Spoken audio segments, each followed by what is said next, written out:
तेरा बॉयफ्रेंड तू मेरी गर्लफ्रेंड नो मैनू कहंदी ना ना ना ना मेरे नाल यारा हुण प्यार हो जाऊगा।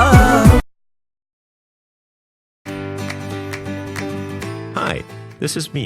My name is Hamid Chojai, and I've been involved with a number of software development projects over the years at a number of different companies, and I've come to recognize Scrum as one of the best agile development practices in use today. In this fast-paced video, I want to show you why Scrum is so great and how you can get started with Scrum in under 10 minutes.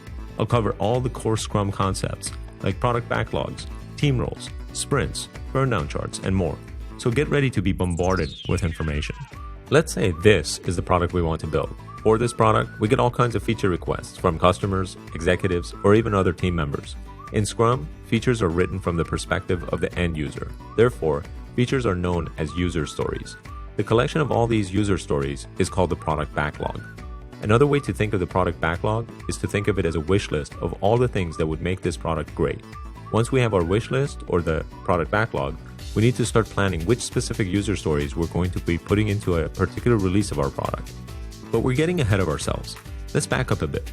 To build this product, we need to have one or more people in our team who are going to play a variety of roles. First, we need her.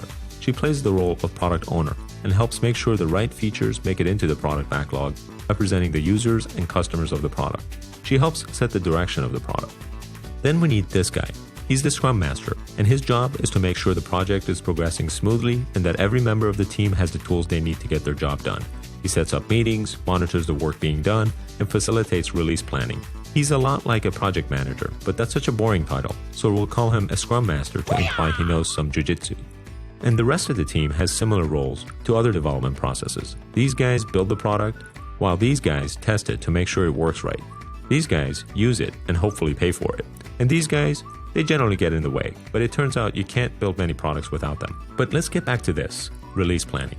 To plan a release, the team starts with this, the product backlog, and they identify the user stories they want to put into this release. These user stories then become part of the release backlog. The team then prioritizes the user stories and estimates the amount of work involved for each item. Sometimes larger user stories are broken down into smaller, more manageable chunks. The collection of all the estimates provides a rough idea of the total amount of work involved to complete the entire release.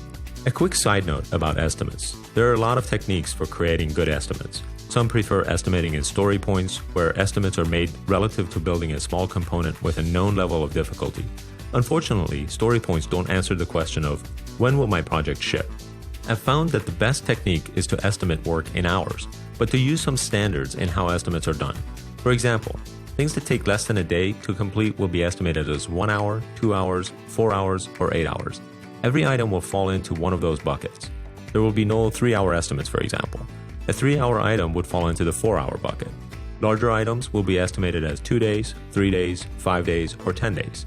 Again, all estimates in between will fall into the next larger bucket. Extremely large items are similarly estimated in months, 1, 2, 3, or 6 months. But the reality is that such items will need to be broken down substantially before work actually begins. We'll come back to these estimates in just a minute. But for now, let's get back to this, the release backlog. With a prioritized set of user